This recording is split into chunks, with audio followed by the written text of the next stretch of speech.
शिव सृजन है विनाश भी, शिव मंदिर है शमशान भी, शिव आदि है और अनंत भी। हर हर महादेव, जय भोलेनाथ। पौराणिक कथा के अनुसार अमरावती नगर में एक धनी व्यापारी रहा करता था। दूर दूर तक उसका व्यापार फैला हुआ था। नगर में उस व्यापारी का सभी लोग बहुत मान सम्मान करते थे। इतना सब कुछ होने पर भी वह व्यापारी मन से बहुत दुखी था, क्योंकि उस व्यापारी का कोई पुत्र जो नहीं था। दिन रात उसे बस एक ही चिंता सताती रहती थी कि उसकी मृत्यु के बाद उसके इतने बड़े व्यापार और धन संपत्ति को कौन संभालेगा। पुत्र प्राप्ति की इच्छा से वह व्यापारी हर सोमवार भगवान शिव की व्रत और पूजा किया करता था। सायंकाल को वह व्यापारी शिव मंदिर में जाकर भगवान शिव के सामने घी का दीपक भी जलाता था। उस व्यापारी की भक्ति देखकर एक दिन देवी पार्वती ने भगवान शिव से कहा, हे प्रभु, ये व्यापारी आपका सच्चा भक्त है। कितने दिनों से ये सोमवार का व्रत और पूजा नियमित कर रहा है। भगवान, आप इस व्यापारी की मनोकामना अवश्य पूर्ण करें। तब भगवान शिव ने मुस्कुराते हुए कहा, हे पार्वती, इस संसार में सबको उसके कर्म के अनुसार फल की प्राप्ति होती है। प्राणी जैसा कर्म करते हैं उन्हें वैसा ही फल मिलता है। इसके बाद भी देवी पार्वती नहीं मानी। उन्होंने बार बार आग्रह करते हुए कहा, हे महादेव, हे प्रभु, आपको इस व्यापारी की इच्छा पूरी करनी ही पड़ेगी। ये आपका अनन्य भक्त है। हर सोमवार आपका विधिवत व्रत रखता है और पूजा अर्चना के बाद आपको भोग लगाकर एक समय ही भोजन भी ग्रहण करता है। आपको इसे पुत्र प्राप्ति का वरदान तो देना ही होगा प्रभु। देवी पार्वती का इतना आग्रह देखकर भगवान शिव ने कहा, देवी, तुम्हारे आग्रह पर मैं इस व्यापारी को पुत्र प्राप्ति का वरदान देता हूँ, लेकिन इसका पुत्र 16 वर्ष से अधिक जीवित नहीं रहेगा। उसी रात भगवान शिव ने स्वप्न में उस व्यापारी को दर्शन देकर उसे पुत्र प्राप्ति का वरदान दिया और उसके पुत्र के 16 वर्ष तक जीवित रहने की बात भी बताई। भगवान के वरदान से उस व्यापारी को खुशी तो हुई, लेकिन पुत्र की अल्पायु की चिंता ने उस खुशी को नष्ट कर दिया।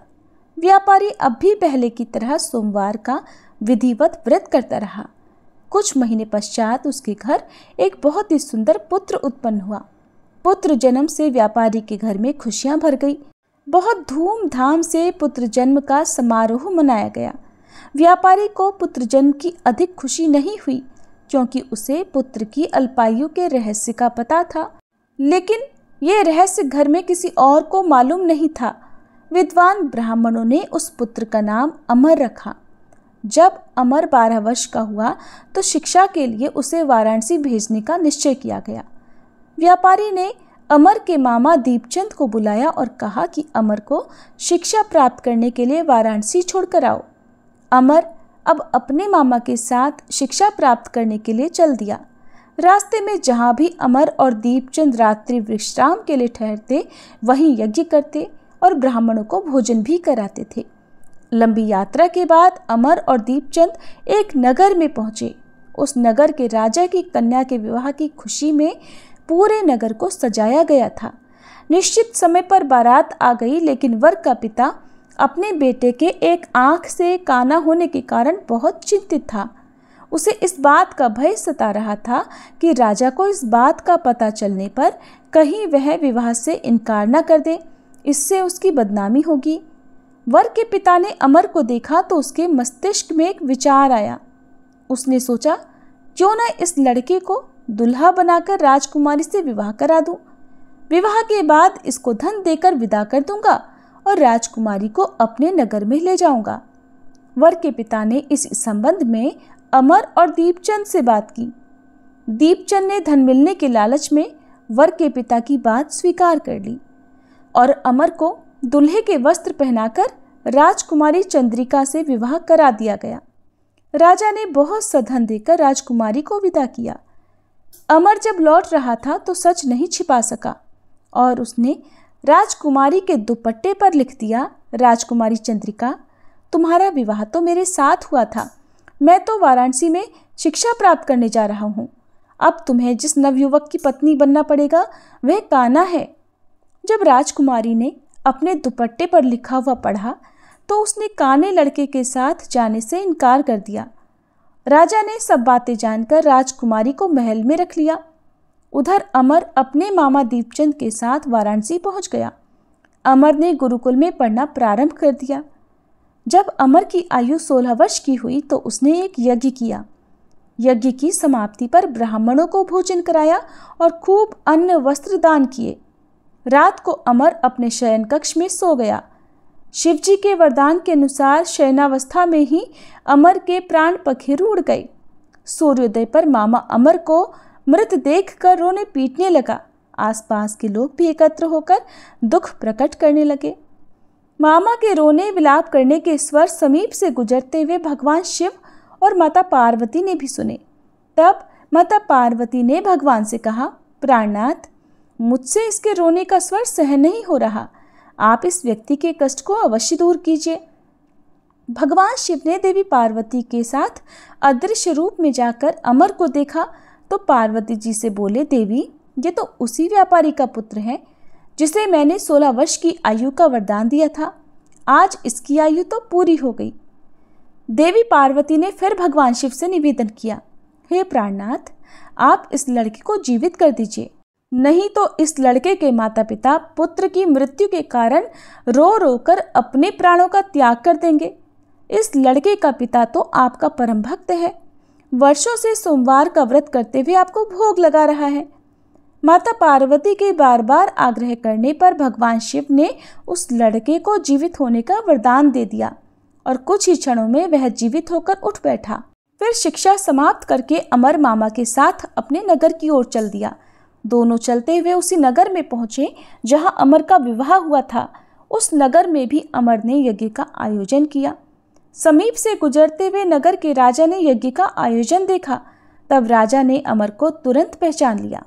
यज्ञ समाप्त होने पर राजा अमर और उसके मामा को महल में ले गया और कुछ दिन उन्हें महल में रखकर बहुत सारा धन वस्त्र देकर राजकुमारी के साथ विदा कर दिया।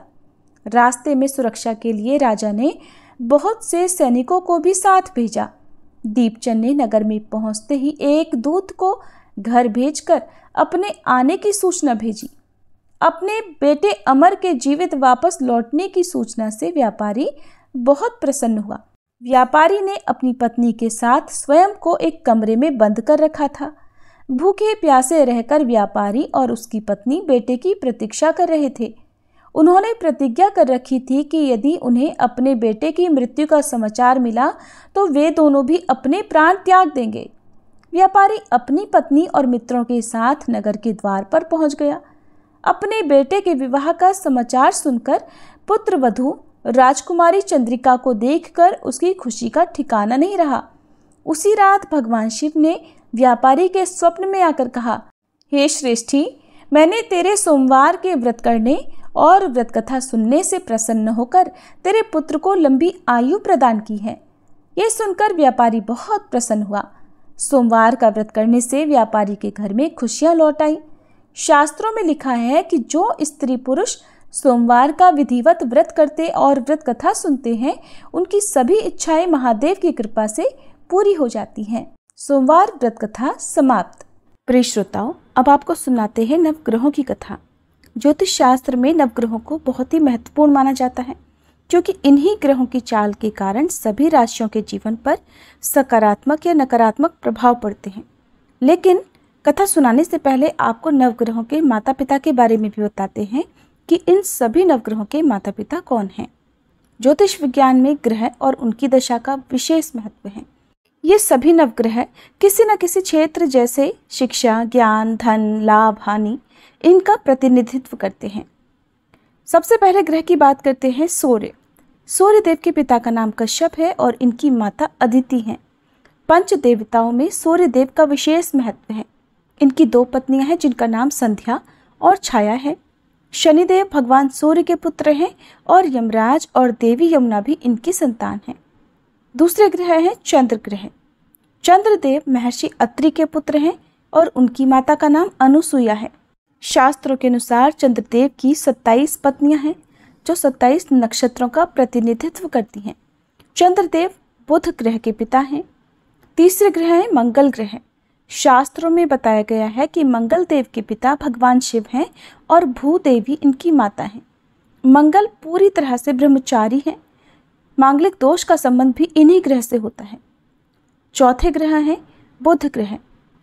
बुध देव के पिता चंद्र और देवी तारा इनकी माता का नाम है। बुध देव को समस्त वेद और शास्त्रों का ज्ञान देवगुरु बृहस्पति से प्राप्त हुआ था और इनकी पत्नी का नाम इला है। चंद्र वंश का प्रारंभ भी इन्हीं से हुआ था। चौथे ग्रह हैं बृहस्पति। देवगुरु बृहस्पति के पिता महर्षि अंगिरस हैं। सुरूपा इनकी माता का नाम है और इनकी पत्नी का नाम तारा है। महाभारत काल में मुख्य भूमिका निभाने वाले गुरु द्रोणाचार्य इनके पौत्र माने जाते हैं। शास्त्रों में इन्हें देवताओं का गुरु भी बताया गया है। पांचवें ग्रह हैं शुक्र ग्रह। शुक्र देव के पिता भृगु ऋषि हैं और काव्य माता इनकी माता का नाम है। इन्हें कठिन तप के कारण भगवान शिव से मृत संजीवनी विद्या प्राप्त हुई थी।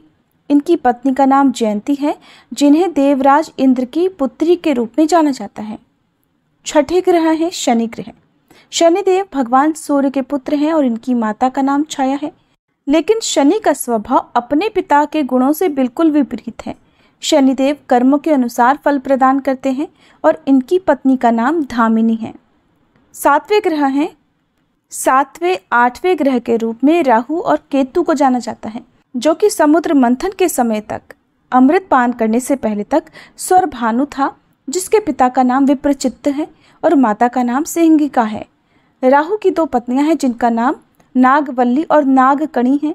इनका वाहन काले अश्वों वाला रथ है। वहीं स्वर भानु दैत्य के धड़ से केतु उत्पन्न हुए थे, जिनका वाहन चील है। ये तो था सभी नवग्रहों का परिचय। अब सुनिए नवग्रहों की कहानी। एक बार की बात है, किसी गांव में एक भाई बहन रहते थे। बहन का विवाह हो चुका था, तो एक दिन भाई अपनी बहन से मिलने के लिए उसकी ससुराल जा रहा था। रास्ते में भाई को एक सांप मिला और कहने लगा, मैं तुझे डसूंगा। भाई बोला, हे नाग देवता, मैंने ऐसा कौन सा अपराध किया है जो आप मुझे डसोगे? मैं तो अपने माँ बाप का एक ही पुत्र हूँ, बहन का एक ही भाई हूँ। मेरी पत्नी और मेरे बच्चे घर पर मेरा इंतजार कर रहे हैं। आप मुझे क्यों डसना चाहते हो? तब वह सांप बोला, तुम्हारे 9 ग्रहों की दशा लगी है, इसलिए मैं तुम्हें डस लूँगा। जब सांप किसी भी तरह राजी नहीं हुआ तो वह बोला कि ठीक है, मैं अपनी बहन के घर उससे मिलने जा रहा हूँ। जब मैं वापस आऊँगा तब तुम मुझे डस लेना। सांप बोला, क्या पता तुम वापस आते समय इस रास्ते से आओ या ना आओ, मैं तो तुम्हें अभी डसूंगा। तब वह लड़का बोला कि ठीक है, तुम ऐसा करो, मेरे इस थैले में बैठ जाओ। जब मैं अपनी बहन से मिलकर वापस आऊँगा तब तुम मुझे डस लेना। सांप ने उसकी बात मान ली और थैले में बैठ गया। लड़के ने ऊपर से बेलपत्र ढक दिए ताकि वह किसी को दिखाई ना दे और फिर अपनी बहन के घर पहुंच गया। बहन उस समय 9 ग्रहों की कहानी कह रही थी। उसने भाई को आया हुआ देखकर भाई से कहा कि भाई तुम बैठो, मैं पहले 9 ग्रहों की कहानी कह लूँ। तुम बैठो और मेरी कहानी भी सुनो। बहन ने कहानी कही, भाई ने कहानी सुनी।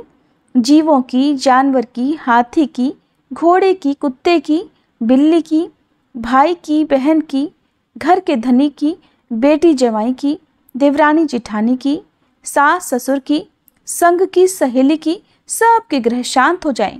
घर चले 8 पग, आदमी चले 4 पग, सांप बिच्छू भंवरे सब आग में जले। ऐसे भाई को कहानी सुनाकर बहन खड़ी हो गई और भाई के पास रखे थैले को देखकर भाई से बोली, भाई थैले में क्या लाए हो? इससे पहले कि भाई कुछ कहता, उसने वह थैला उठाया और घर के अंदर ले गई।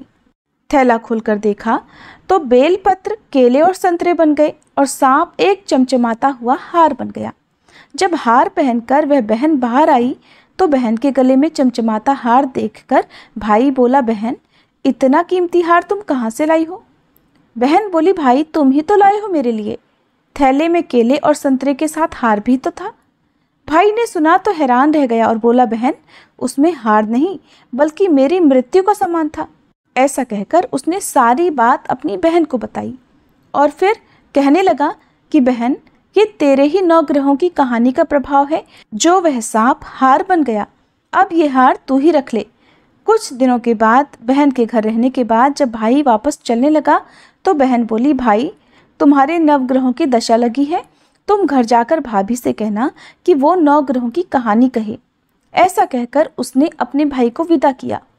भाई जब अपने घर पहुंचा और जाकर अपनी पत्नी से बोला कि सुनो, हमारे नवग्रहों की दशा लगी है, हम नवग्रह की कहानी रोज कहा करेंगे।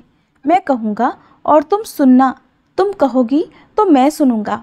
फिर बोला, जाओ 1 लोटा जल का भरकर लाओ, साथ में चावल और चीनी के दाने भी लेकर आओ। उसकी पत्नी सारी सामग्री ले आई। कहानी कही, जीव की, जानवर की, हाथी की, घोड़े की, कुत्ते की, बिल्ली की, देवरानी जिठानी की, सास ससुर की, घर के धनी की, बेटी जवाई की, भाई बहन की, सबके नवग्रह शांत हो जाइयो। घर चले 8 पग, आदमी चले 4 पग, सांप बिच्छू भंवरे सब आग में जल जाइयो। सभी नवग्रहों को नमस्कार है। जैसे नवग्रहों की दशा भाई की उतरी, वैसे ही इस कहानी को कहते सुनते और हुंकारा भरते सब की उतरे। सब पर नवग्रहों की कृपा बनी रहे। ये थी नवग्रहों की कहानी। आपको अच्छी लगी हो तो वीडियो को लाइक करके कमेंट बॉक्स में ज़रूर बताइएगा।